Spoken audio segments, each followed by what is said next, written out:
Bienvenue à toutes et à tous. Tout d'abord, un talibé de 11 ans battu à mort par son maître coranique. Le drame a eu lieu dimanche dans le Dara de Raoudou, dans la commune de Thiel, département de Linguère. L'autopsie du corps a révélé une mort par traumatisme crânien. Le maître coranique et le responsable du Dara, interpellés par la gendarmerie de Linguère, ont été déférés au tribunal de grande instance de Louga. Retour de parquet donc pour les présumés coupables. Ils feront face au juge d'instruction demain matin. Je vais vous parler de l'insécurité, la recrudescence de l'insécurité dans la banlieue dakaroise. Des personnes interrogées soutiennent que l'État doit se dresser en urgence contre la circulation des armes blanches et la drogue. Un reportage signé sur place, Salif Sow et Asmalik Diop. L'application de la peine de mort, c'est ce que défend ce concitoyen. Sénégal, nous négocier dafa bari. Dañu wara tëral benn loi boo xamante ne ku ray doomi jàmbur ñu ray la bu ñu defee loolu dëkk bi dina am jàmm quoi parce que mënuma concevoir que yow da jël doomi jàmbur fekk si këram ray ko ba pare ñëw toog ay 15 jours génn dëkk bi nga xëy ñëw yaay jàppale tëj la quelque temps ñu bàyyi la loolu moo war a jeex si dëkk bi. Pour plus de sécurité, la porosité de nos frontières est vivement dénoncée par nos compatriotes. Donc quand on parle de CEDEAO, il faut se couvrir soi-même, d'abord assurer sa sécurité de Kebopare, donc on va au CEDEAO. Mais on a l'impression que dans ce pays-là, la sécurité, le ministère de l'Intérieur, la sécurité qu'il devait assurer pour les citoyens-là, liquidesse de feu, danaka amul sax. Non, affaire frontière affaire frontière Macky Sall ci mom da ci wara mom xol ak état du Sénégal parce que man damay xol bo xolé légui ñun dañ la 14 millions d'habitants le Sénégal nek mais da nga nan légui xana da nga nan 10 millions yépp ay étrangers lañ dañuy dugg nu leen nexé dëkk bi atok bi toujours da ngay dégg ñu né ay auto yo xam ni jall ci frontière bi. La recrudescence de l'insécurité à Dakar et à l'intérieur du pays préoccupe cet habitant de Mbacké. C'est dans la région de Diourbel, au centre du pays. Pour lui, les réservistes doivent être mis à contribution pour un Sénégal sûr. loolu dañ ko war a créer beneen police boo xamante ne mooy yor loolu nga xam ne wàllu agression rek lay yor. waaw loolu warees na ci man moom amul benn sécurité moom gars yi ñi nga wax ne militaires yi nga xamante ne bi ñoo nekk ci biir camp yi di nekk foofu nañ leen génne après ñu def sécurité dëkk bi. Insécurité rime avec dégradation des mœurs, alerte un autre concitoyen. Il souligne la démission des parents. jikko yi ñoo yàqu jikko yi nag li ko yàq ba tax rey bari nii moom bari na ñu koy lim moom vraiment duñ fi jógee mais jikko yi moo yàqu. La circulation de la drogue et l'accès facile aux armes blanches, 2 points primordiaux à gérer d'urgence, ont ajouté nos interlocuteurs. Salif Sow, le ministre de l'Intérieur en visite à Kurdamel, un des 15 quartiers réputés sûrs de Dakar. Une visite qui intervient dans un contexte de recrudescence de l'insécurité. Le directeur général de l'ASP, lui, se dit conscient des défis à relever en ce sens. Maguette Soiré Gallo et Yafaraba étaient de la partie. L'heure est grave. Des cas de meurtre qui font chaque jour la une des quotidiens. C'est dans ce contexte d'insécurité que le ministre de l'Intérieur et le directeur de l'agence de sécurité et de proximité se sont rendus au quartier Kurdamel pour reparler du programme Quartier Sûr. Mais je pense quand même, et là j'insiste là-dessus, vraiment le programme Quartier Sûr, il faut à mon avis continuer. Damel est une belle réussite. Je pense qu'il faut aujourd'hui voir avec le maire de la Patte d'Oie comment faire pour que Patte d'Oie soit, puisque quand même Damel avait initié la première commune sûre. Je pense qu'on pourra, avec la présence des ASP, voir comment, avec le problème des caméras, faire de sorte que ce quartier, cette commune, soit une commune sûre. C'est à développer ce concept dans 15 quartiers de Dakar où il y a la sécurité.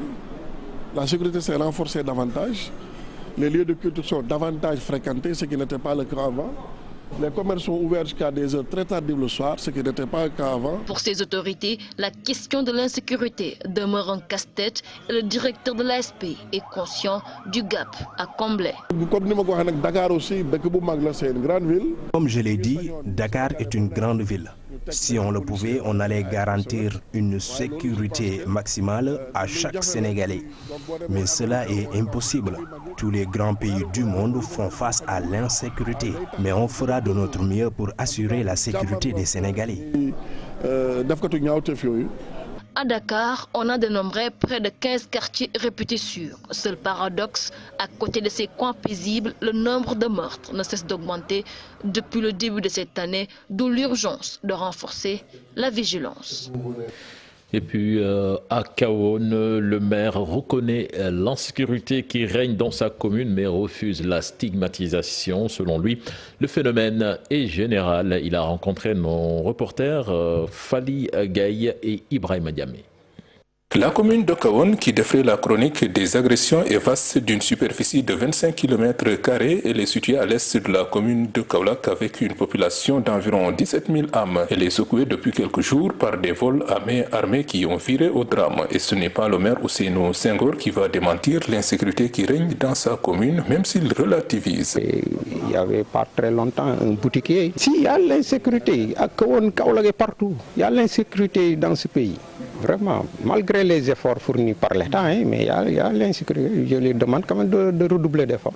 Les quartiers Kanda Fodé Bayo, Amadi Diaho, entre autres, en expansion, semblent être les quartiers les plus touchés par les cas d'agression. Le maire le dit à leur proximité avec la ville de Kaolack. C'est récurrent à Kahone parce que le fait, à mon avis, la proximité de Kahone et Kaolack.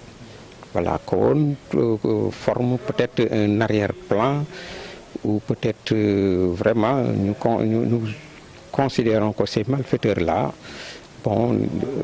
viennent peut-être des alentours et comme Kaolack est une grande ville aussi, voilà, il y a Kahone, ils peuvent se replier à Kahone parce que problème de peut-être le contrôle au niveau peut-être des agents de sécurité. Si la proximité de ces quartiers est un facteur, les habitants de leur côté interpellent aussi la mairie sur le manque d'éclairage et pointent également du doigt dans la foulée les nombreux bâtiments inachevés qui selon eux servent de base aux malfaiteurs.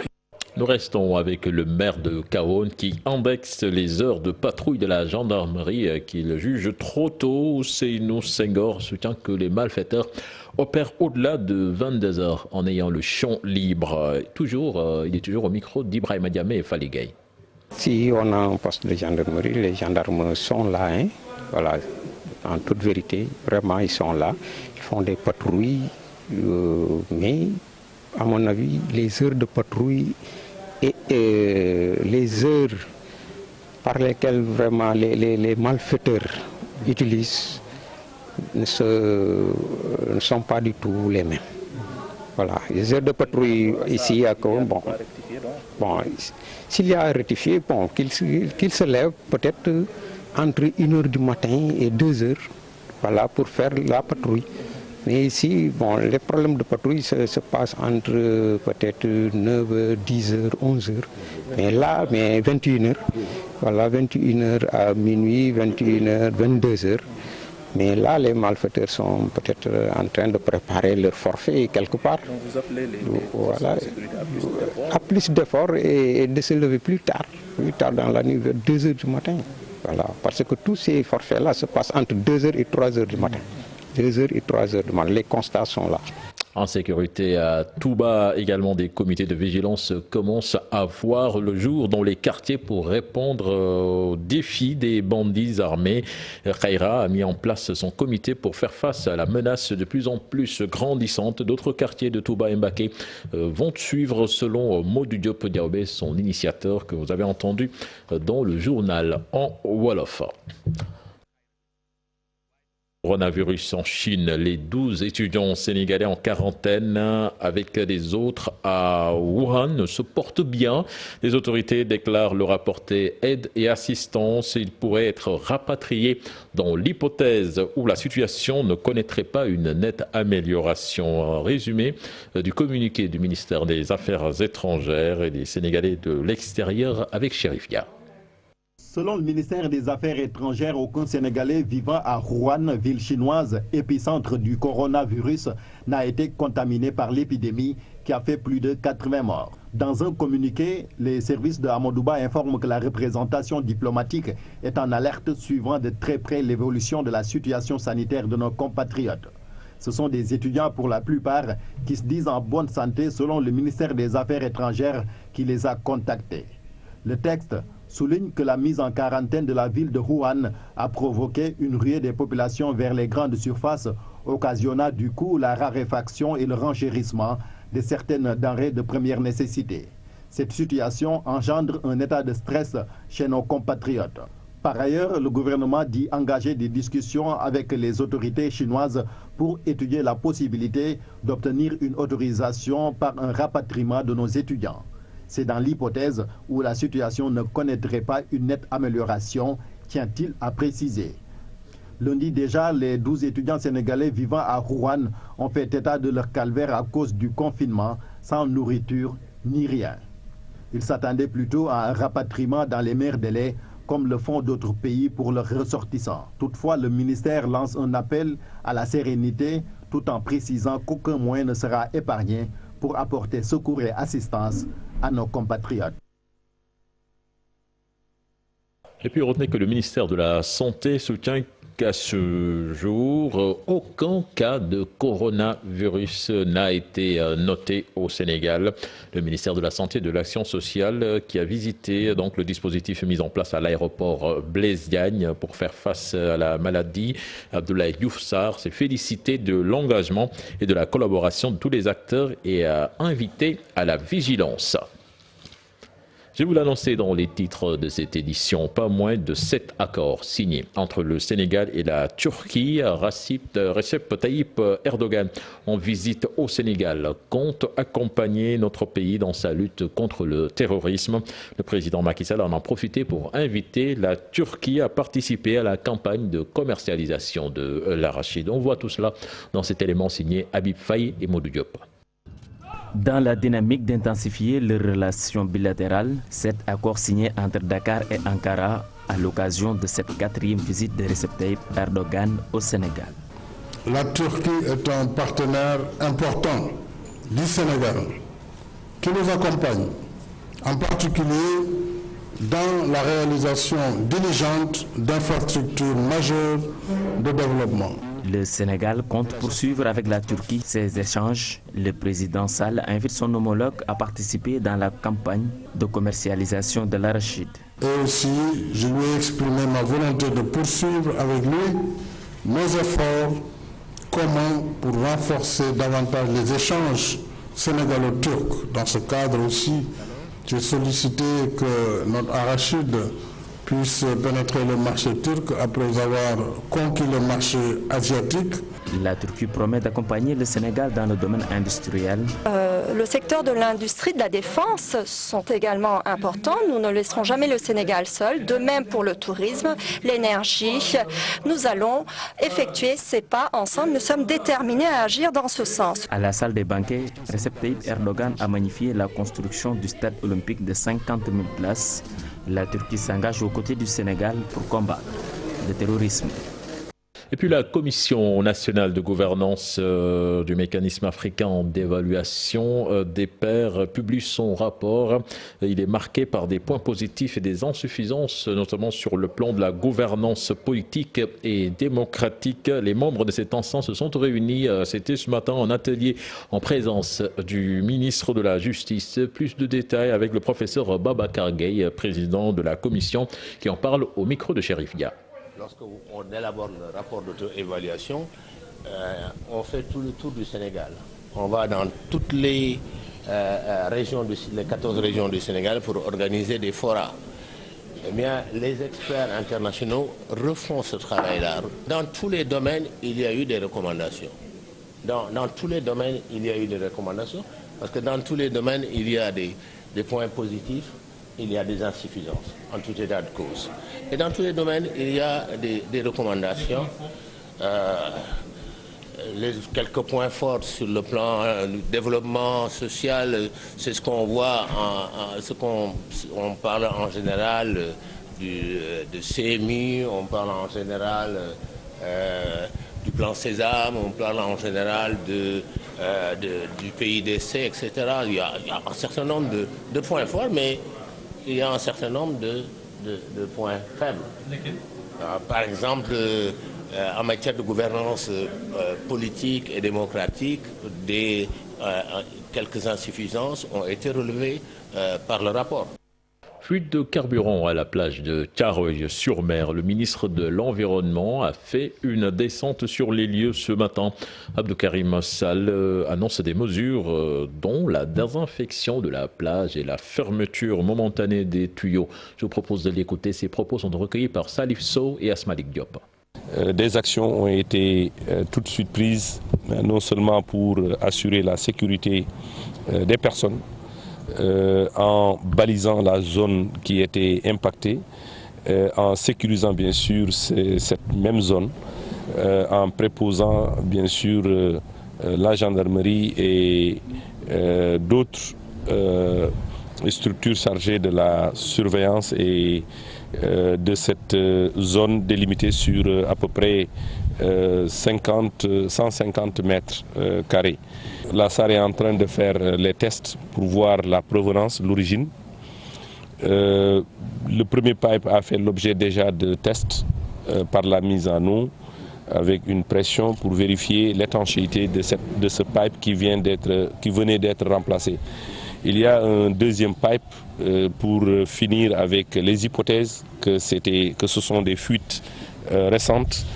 Il va falloir également mettre à l'épreuve ce pipe-là en faisant la mise en eau.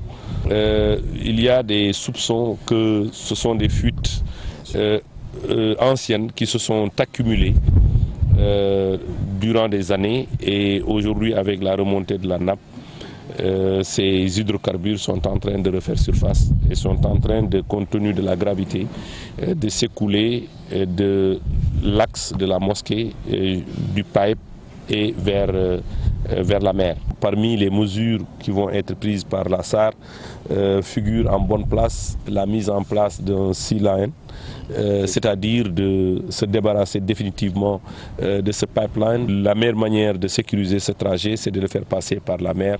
Nous allons à Louga à présent avec l'affaire du boulevard Abdou Diouf. Les Lougatois continuent de dénoncer l'attribution de 6000 mètres carrés et l'abattage de 32 arbres sur le site en question pour l'installation d'un centre d'attraction. Le collectif qui a été mis sur pied pour défendre cette avenue ne se décourage pas. Il compte introduire une autre lettre de déclaration de marche et porter plainte auprès de l'OFNAC et de l'IG.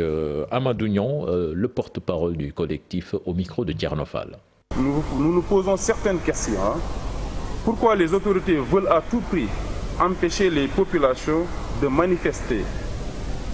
De manifester pour deux raisons. Exprimer leur désaccord par rapport à ce projet. Donc pourquoi? Parce que manifester c'est une autorisation, bien c'est inscrit dans la Constitution sénégalaise. Nous tenons à alerter l'opinion nationale, l'opinion internationale. En première ligne également, au niveau de notre territoire, les autorités compétentes, que cette marche-là, on va la tenir. Le collectif prévoit dès lundi d'introduire une autre lettre de déclaration de marche, de porter plainte auprès de l'OFNAC, de porter plainte auprès de l'IGE, d'adresser une lettre auprès du ministère de l'Environnement, parce que c'est l'environnement également qui est menacé, de saisir le juge administratif. Et en dernier ressort, nous allons adresser une lettre au président de la République. Et puis Mamles Camara à la tête de la rédaction de la télé Futur Média. Il s'engage à aider le groupe à garder sa place de leader. Le directeur général de GFM lui parle d'innovation pour garder la première place dans l'espace médiatique. C'était cet après-midi. Aïssa Toupaï, Gervais Yao. Mamles Camara rejoint le groupe Futur Média. Consolidation d'un leadership, un seul mot d'ordre à la direction générale. Innovation. C'est très normal aujourd'hui qu'au niveau contenu, nous essayons d'innover. C'est ce qui fait aujourd'hui le charme de la télévision Futurs Médias. Tu sais, quand on dit miroir du Sénégal, tout le monde doit s'identifier à cette télé-là. Donc que ce soit sur le volet entertainment, que sur le volet information, nous devons toujours être au rendez-vous. Un seul défi, conserver la première place dans l'espace médiatique, sans oublier de donner un nouveau souffle au journal du 20h. Le défi, c'est tout simplement, quand on fait la course, il n'y a qu'une seule place. C'est la première. C'est donc de m'insérer dans une équipe qui gagne déjà et à apporter ce que je peux le plus honnêtement possible jusqu'à épuisement de mes forces pour ce travail-là. C'est ça le défi, faire en sorte que, comme on le dit souvent au CESTI, on peut ne pas être le premier de la promo, mais ne jamais avoir honte de la qualité du travail que l'on fait. Pour réussir cette mission, Mamlès Camara donne les astuces. Pour évoluer, il faut commencer par être un âne. Parce que l'âne, il transporte tout ce qu'on lui charge sur le dos. Il faut être un chien. Il mange et il suit fidèlement son maître. Et là, il y a une hiérarchie. Il faut en respecter et le principe et le fonctionnement. Le moins réjouissant, c'est qu'il faut aussi être un cochon. Des perspectives à venir, un challenge à réussir. Le groupe Futurs Médias disposé à garder sa place de leader en mettant en place les moyens nécessaires. Et puis, journalistes et professionnels de droit demandent à l'État de prendre plus de mesures pour la protection des données personnelles. Cela fait l'objet d'un atelier à Saint-Louis, correspondance signée Ousseynou Diop et Habib Seck. Chaque jour, la vie privée des Sénégalais est menacée sur Internet. Il suffit juste qu'une personne balance la photo d'un honnête citoyen dans les réseaux sociaux pour que sa vie bascule à jamais. Et pourtant, ces personnes mal intentionnées courent des sanctions lourdes, même si apparemment, elles semblent l'ignorer. Et les rares cas qui viennent au tribunal, c'est des plaintes émanant des jeunes. Or, si vous le faites, et vous avez vu les résultats, ils sont condamnés et à des peines de prison et de fortes amendes. Alors, et à partir de ce moment, il faut que les gens puissent maintenant, désormais, prendre leur courage à deux mains, n'est-ce pas, porter plainte. Ça leur permet à eux déjà leur vie privée de partager, mais aussi pour les autres, pour que ça puisse servir d'exemple. Le constat est général. Pour le journaliste Cheikh Tidiane Diong, les structures mises en place par l'État du Sénégal pour la protection des données personnelles doivent jouer pleinement leur rôle. Il faudrait maintenant que force reste à la loi. Quand les gens dérapent pour des choses comme ça, il faudrait appliquer la loi dans toute sa rigueur. Maintenant, pour le faire aussi, il faudrait que ça soit encadré. Il y a des structures qui existent, il faut quand même leur faire jouer leur rôle. Il ne sert à rien de mettre des structures en place et que ces structures-là, finalement, n'existent même pas sur le terrain. La protection des données personnelles est donc essentielle pour mieux sécuriser la vie privée des Sénégalais. Pour Mame Demba Diop, expert en communication digitale, les Sénégalais doivent être sensibilisés davantage sur leurs droits. Et je crois qu'il faut sensibiliser les gens à aller vers la connaissance de ces lois-là sur les données personnelles.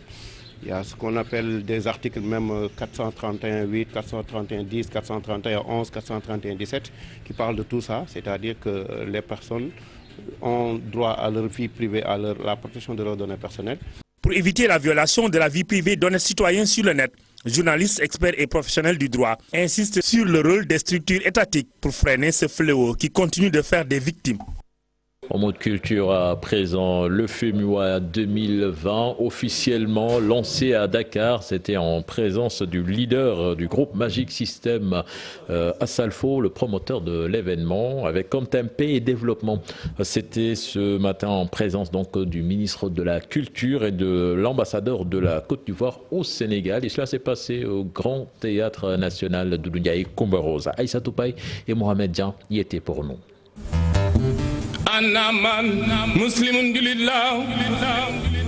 La prochaine édition du FEMUA, Festival des musiques urbaines d'Anoumabo, est officiellement lancée. Un festival de musique destiné à promouvoir la musique africaine. Cette année, le Sénégal en guest star. Politiquement, économiquement ou historiquement, ça existe. Maintenant, la culture vient renforcer ces liens-là. On vient passer par la culture pour renforcer ces liens d'amitié et de fraternité entre les deux pays. Parce que le Sénégal regorge quand même, est un des pays qui regorge le plus grand nombre de ressortissants en Côte d'Ivoire. Le Sénégal donc à l'honneur, un geste apprécié. Salfo, je dirais, est talentueux. Et ce qu'on attend des artistes, il a bien compris, c'est de dire, jouer la continuité des diplomates, resserrer les peuples, parce que les valeurs sont communes. Et dans ces échanges de valeurs-là, le Sénégal va être présent. Une rencontre musicale entre les deux pays, un brassage culturel. Le Sénégal, notre pays d'accueil, est le pays invité à l'édition 2020, qui va ainsi bénéficier de la riche musique sénégalaise, qui a conquis le monde et demeure une fierté pour l'Afrique. Et je voudrais saluer et remercier le gouvernement sénégalais. Du 14 au 19 avril 2020, le Festival des musiques urbaines d'Anoumabo va se tenir avec le Sénégal comme pays invité d'honneur. Et puis football à présent, il est la sensation de ce début de saison en Ligue 1 sénégalaise. Il s'appelle Charmadou Bamba Dieng, l'attaquant de Djambar. Sur les 13 buts inscrits par son équipe, il est l'auteur des 10, ce qui montre toute l'étendue de son talent devant les buts. Son portrait avec Chersadi Boudiara et Ahmadouba. 10 buts en 7 matchs de Ligue 1, l'attaquant de Djambar de Sali, Cheikh Ahmadou Bamba Dieng, martyrise les défenses adverses par sa science du but, démontrée depuis le début de la saison. C'est le résultat d'un travail. J'ai démarré avec l'équipe depuis le Challenge Trophy. Largement devant au classement des buteurs, l'artificier de 19 ans épate de par son sens du placement, ses appels de balle et son efficacité des deux pieds. Je suis concentré parce que je vais me concentrer davantage pour aller au bout de mes rêves et de mes objectifs. Joueur de petite taille, Bamba Dieng est dans un état de grâce des buteurs. Le résultat de son travail à l'entraînement et le soutien de ses équipiers. Nous aussi on travaille, il y a beaucoup de séquences qu'on fait, travail de séquences, travail de définition, devant le but. Et je pense que parfois même il manque un peu de réussite. Il y aura forcément des moments de doute parce que il ne marquera pas tout le temps, tout le match. Mais ces moments-là, c'est là qu'il faut vraiment l'accompagner, l'aider. Mais bon, on espère qu'il va continuer cette série le plus longtemps possible.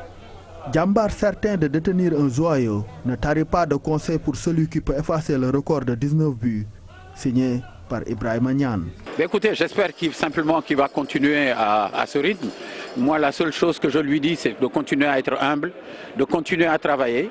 Nous, on savait qu'il avait les qualités. Bon, le garçon revient d'une blessure quand même au croisé du genou, donc il est resté avant l'année dernière quasiment un an et demi sans jouer. L'année dernière, il nous a marqué 4 buts. Cette année, il a fait une bonne préparation hivernale. Ambitieux, Cheikh Ahmadou Bamba Mbacké Dieng, qui a déjà connu un coup d'arrêt dans sa jeune carrière à cause d'une blessure, se fixe des objectifs. Entre autres, évoluer à l'Olympique de Marseille dans un futur proche. Mon objectif, c'est de terminer meilleur buteur dans ce championnat. Merci à vous, cher Sadi Boudiara. C'était le dernier élément de ce journal. Prochain rendez-vous pour l'information, ce sera à 0h avec le tout en images. La suite de Soir d'Info, la deuxième partie, c'est avec vous, Pape Djibril Fall. Merci, cher Tidiane.